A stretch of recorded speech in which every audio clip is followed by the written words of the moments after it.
বলে এটা ইংরেজদের দালাল, তাহলে আমি কথা দায়িত্বহীন ভাষায় বলছি, সারা জীবন তোমরা ইংরেজদের দালালি করেছো, কিন্তু আহলুল হাদিসরা ইংরেজদের তাড়ানোর ব্যাপারে এই ভারতবর্ষের মুখে সর্বপ্রথম ইংরেজদের বিরুদ্ধে জিহাদ ঘোষণা করেছিল এই আহলুল হাদিসরা।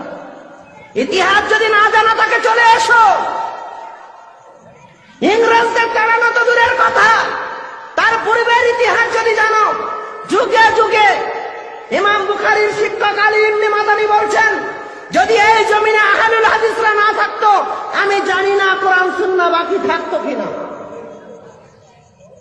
হাদিস গ্রন্থের প্রণেতা আবু দাউদ তিনি বলছেন, এই জমিনে যদি আহলুল হাদিসরা না থাকতো, আহলে হাদিসরা যদি জান্নাতে না যায়, তো আমার জানা নেই আর কেউ জান্নাতে যাবে কিনা।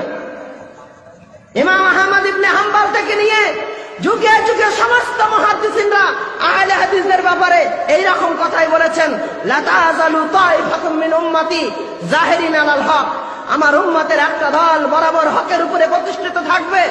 অনেকেই প্রচেষ্টা করবে তাদেরকে শেষ করে দেওয়ার, কিন্তু তারা কোনোদিন তাদেরকে ক্ষতি করতে পারবে না।